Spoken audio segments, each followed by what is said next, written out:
Hablábamos la semana pasada de lo importante que es pensar los géneros y las sexualidades en la educación. Estuvimos revisando un poco de lo sucedido en las jornadas María Eva Rossi.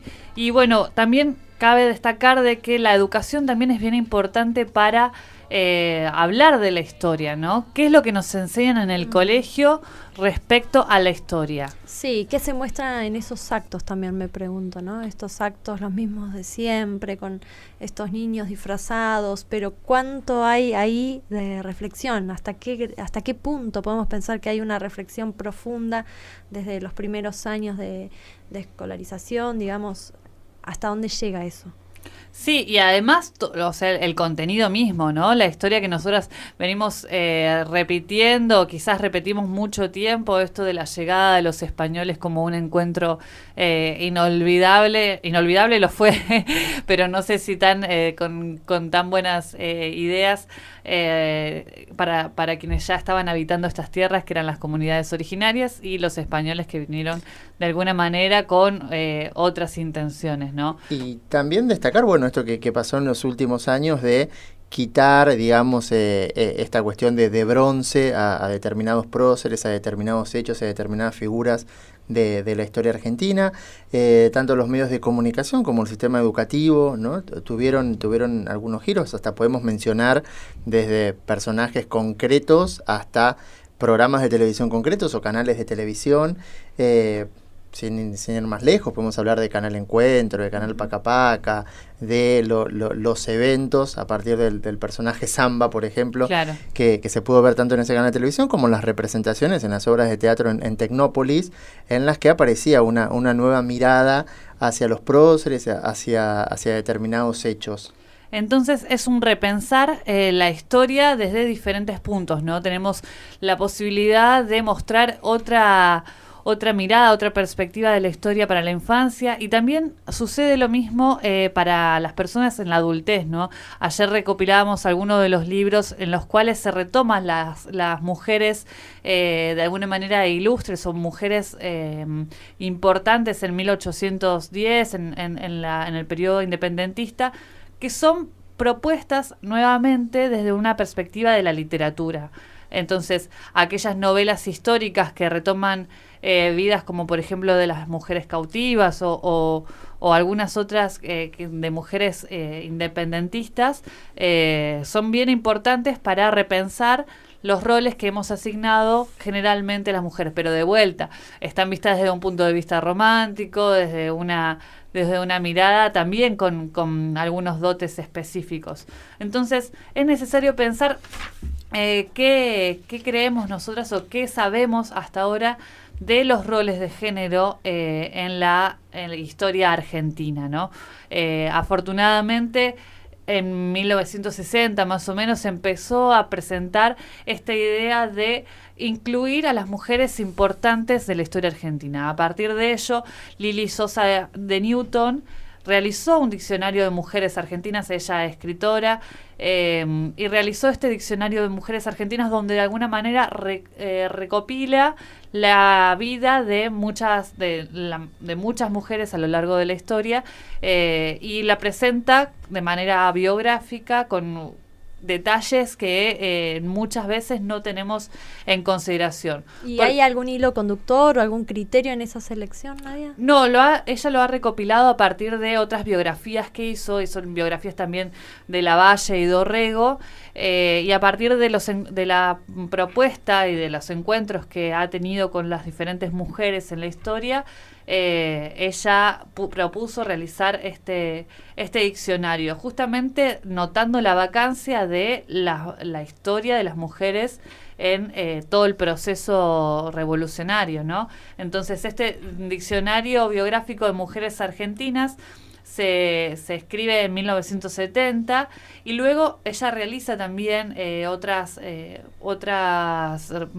producciones como Las Argentinas de ayer a hoy, y a partir de ello también se considera como una precursora en la consideración de la historia de las mujeres en Argentina. A partir de los estudios de ella y de muchas otras pensadoras, nos podemos encontrar con esta perspectiva de género, con esta recopilación de la vida de mujeres importantes en la historia de nuestro país.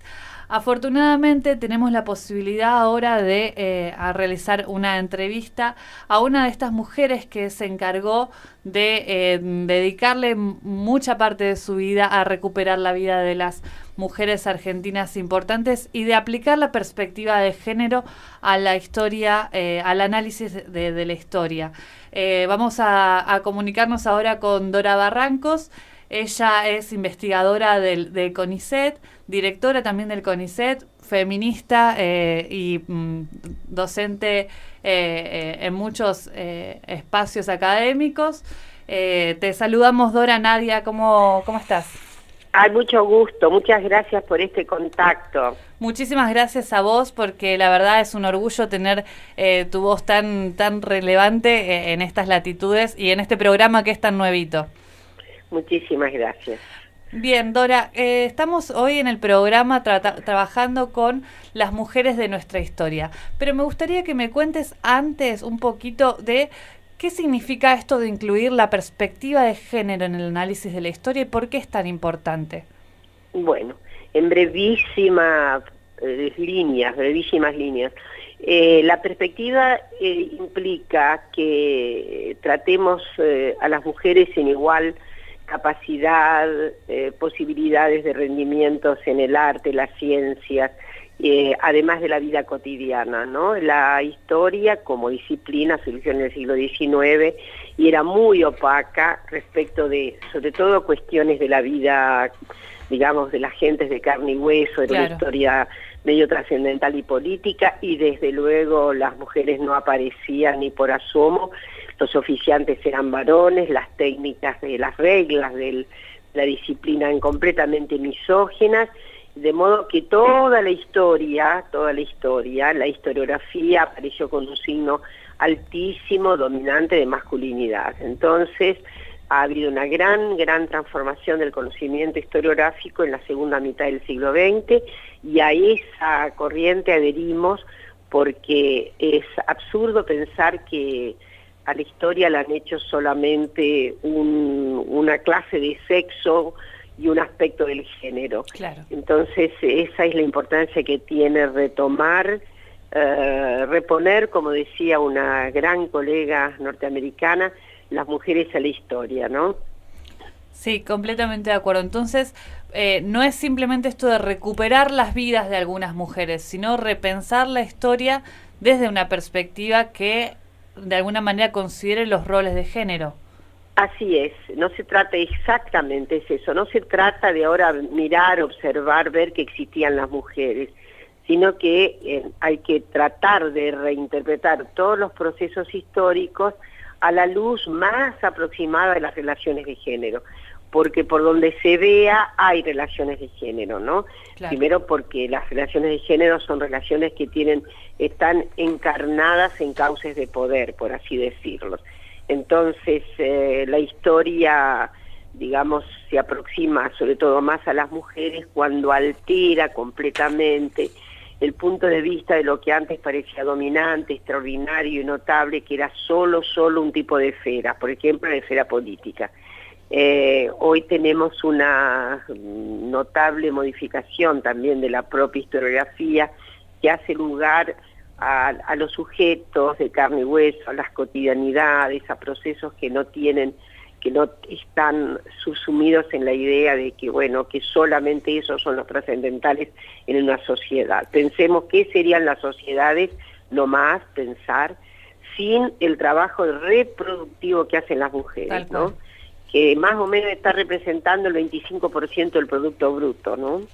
Tal cual. Así que solamente por el acontecimiento, que parece no acontecimiento, de, digamos, llevar adelante la conducción gerencial de las casas, etcétera, digamos, ya vale la pena cambiar la óptica de la historia.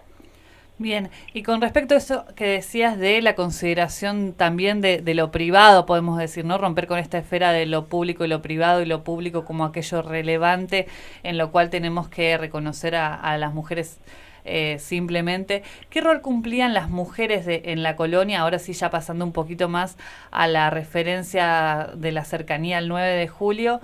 ¿Qué rol cumplían las mujeres en la colonia y virreinato del Río de la Plata?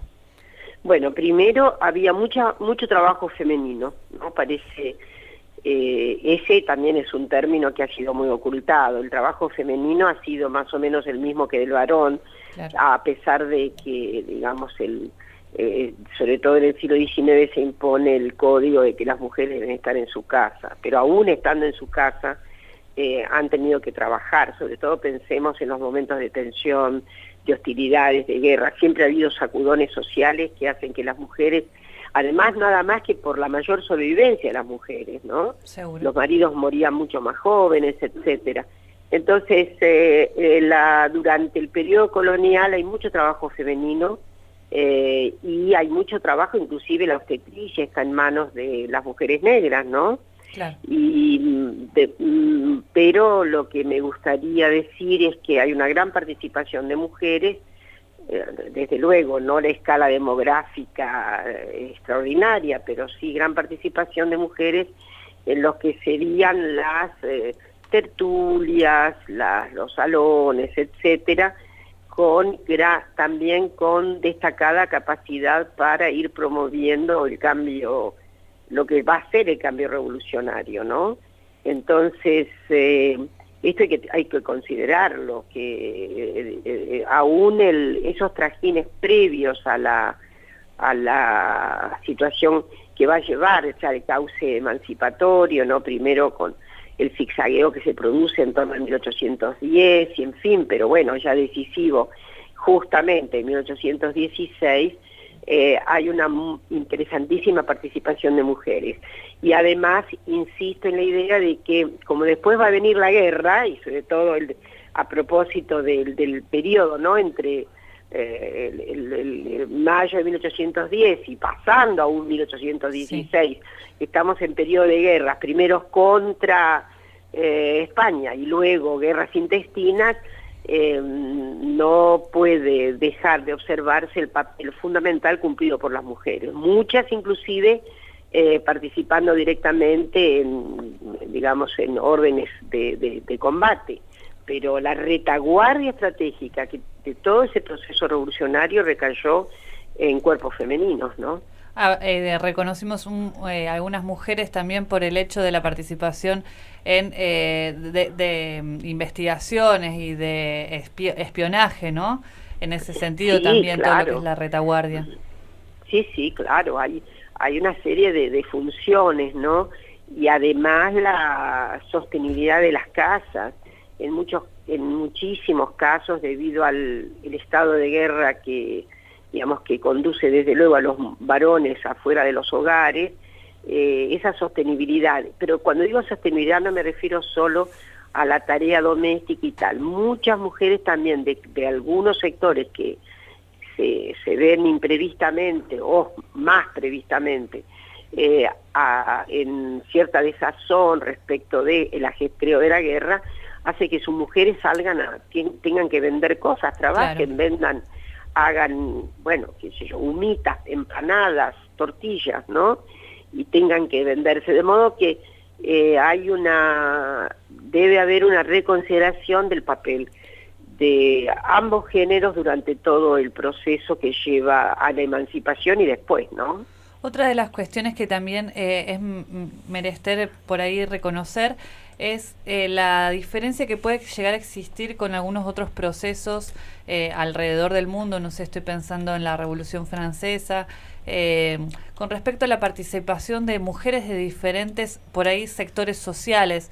No sé si acá en Argentina quizás se vio también la participación no exclusivamente de mujeres de la burguesía, sino también de mujeres, negras, mujeres que no esclavas incluso, luchando contra las invasiones inglesas. ¿Esto sucedió de esta manera? Sí, hay una presencia múltiple de muchas mujeres de varios sectores sociales, ¿no? Y que desde luego, el papel de, por ejemplo, la famosa María, ¿no?, que es una mujer de de ascendencia esclava, negra, y que tuvo un papel muy preponderante, que llegó inclusive, bueno, le reconoció en algún grado militar, ¿no? Sí. Pero desde luego siempre, lo has dicho bien, en la Revolución Francesa hay un gran matiz de clases, ¿no? Porque hay una coparticipación de muchos sectores, también en nuestra América. Esto es completamente cierto.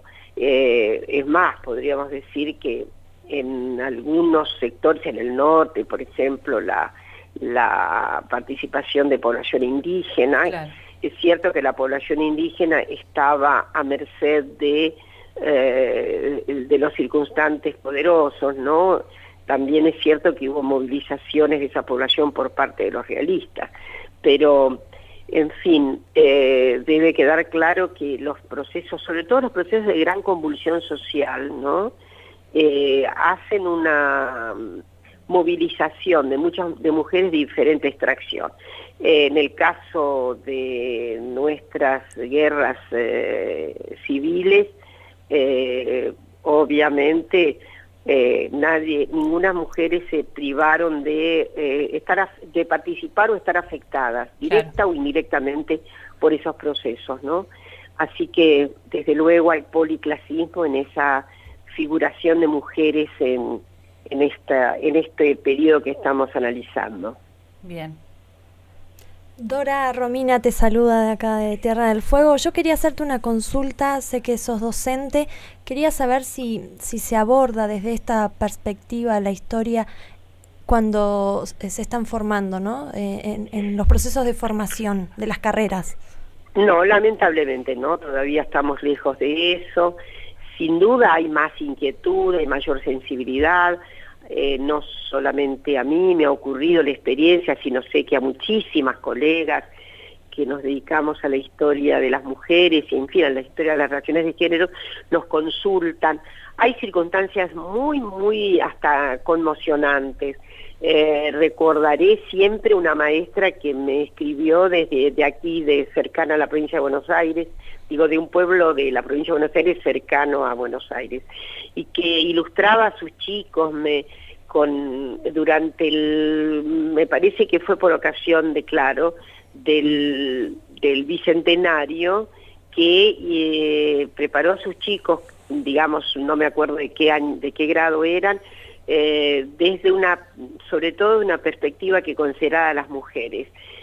Fue muy, muy emocionante, para mí era una maestra de grado, pero volviendo a lo general, yo creo que todavía hay una rémora respecto de estas cuestiones, todavía hay una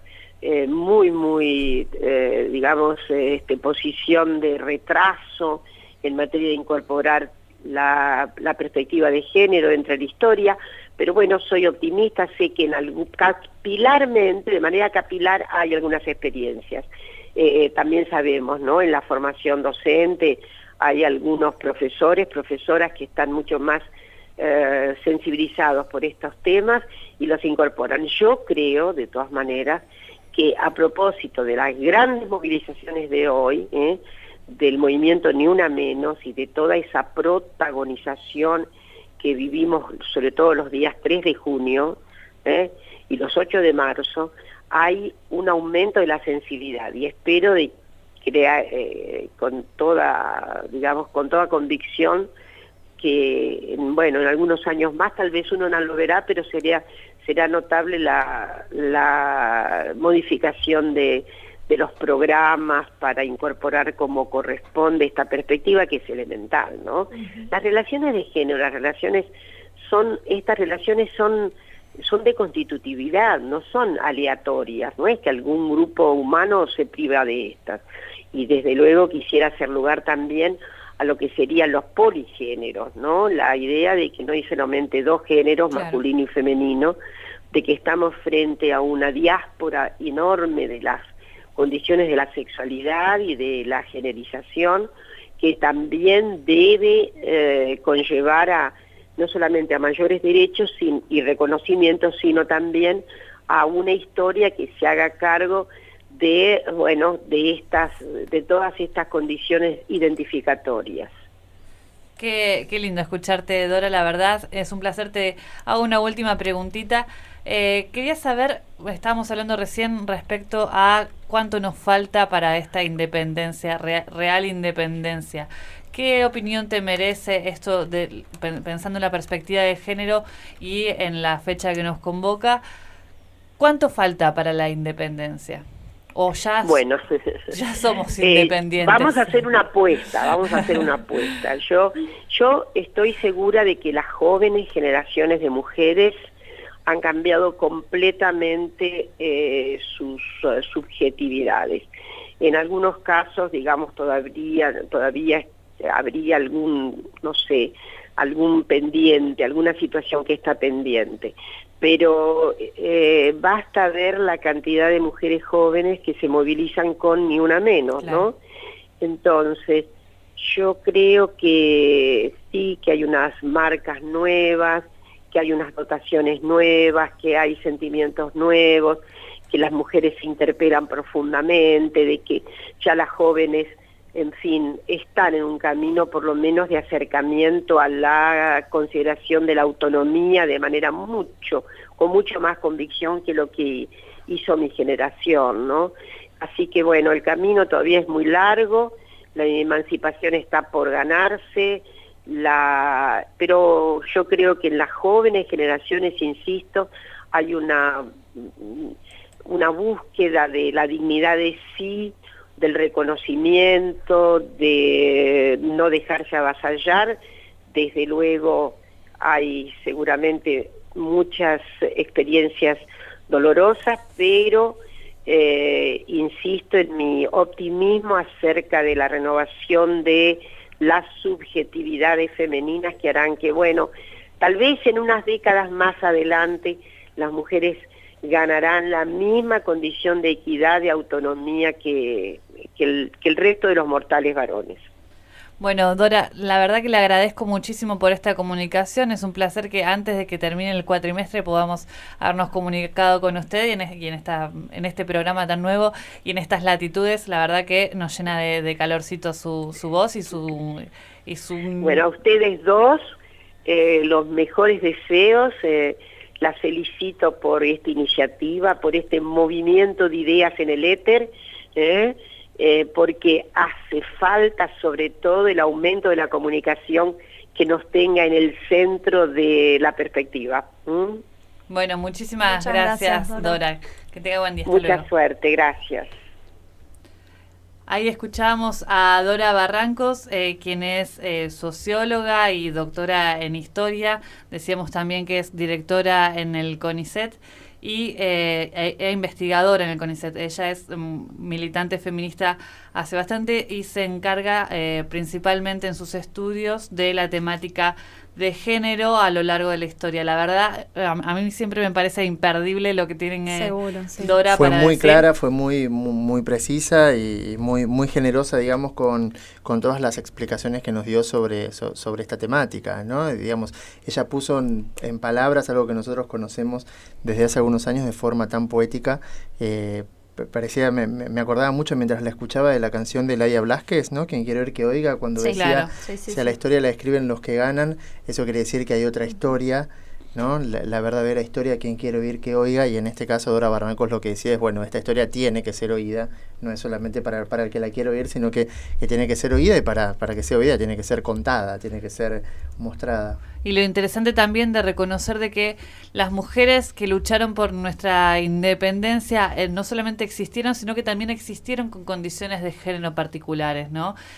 Dora hacía referencia a estas tertulias tan importantes y relevantes para el proceso revolucionario, y ahí nos sale automáticamente la figura de Mariquita Sánchez de Thompson, ¿no? Una mujer que con las características que tenía a su época era bastante revolucionaria, incluso en sí mismo, ¿no? En la posibilidad de elegir casarse con alguien que no debía, que era su primo, luego separarse, en realidad él fallece, se vuelve a casar, su marido viaja y ella, viviendo una vida bastante autónoma en ese sentido, convoca a el planeamiento de la revolución. No solamente es la dueña de la casa ofrece donde un espacio. Claro, no simplemente eso, sino también una actriz bastante relevante.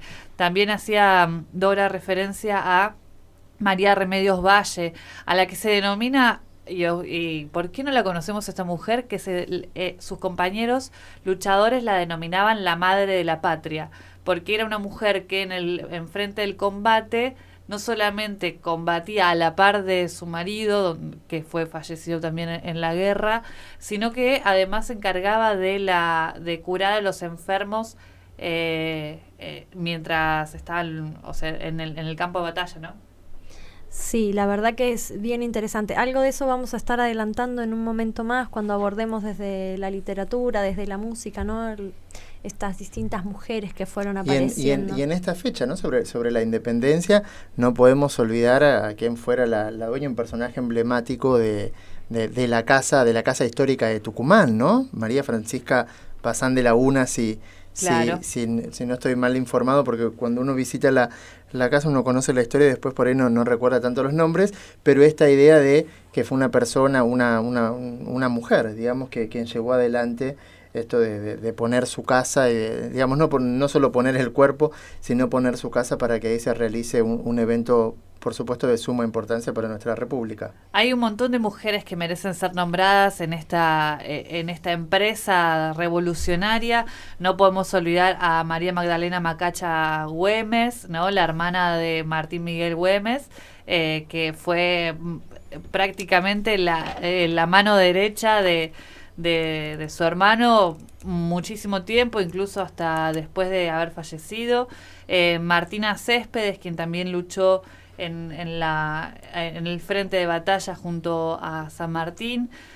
Manuela Pedraza, que también fue apedreada y asesinada por los españoles, ¿no? La contrarrevolución. Y así un montón de mujeres que han participado en la sociedad patriótica, ¿no? Dora hacía referencia a las mujeres que se desposeían y vendían sus pertenencias para, de alguna manera, solventar sostener esta revolución. Y ellas lo hicieron vendiendo sus joyas para comprar armamento para la empresa de San Martín y Belgrano, ¿no? Hay algunos relatos muy interesantes, incluso pensando en las relaciones de género en esa época, porque uno de los libertadores, por ejemplo, que es Manuel Belgrano, apoyaba fervientemente la educación de las mujeres, ¿no? Algo muy revolucionario para su época. Si bien él venía de Europa, donde se estaba empezando a gestar esto, las relaciones de género, estas mujeres también tenían varones que los acompañaban. Y tenemos que considerar no solamente a estas que sí salen ahora nuevamente en las páginas de los libros, sino también a aquellas que a toda la relación de género que había en la época. Vamos a ir a un pequeño corte escuchando la canción Manos de Mujeres de Marta Gómez, con 3 mujeres más que nos cantan respecto a la vida cotidiana, ¿no? Esta cotidianidad de la que hablaba Dora.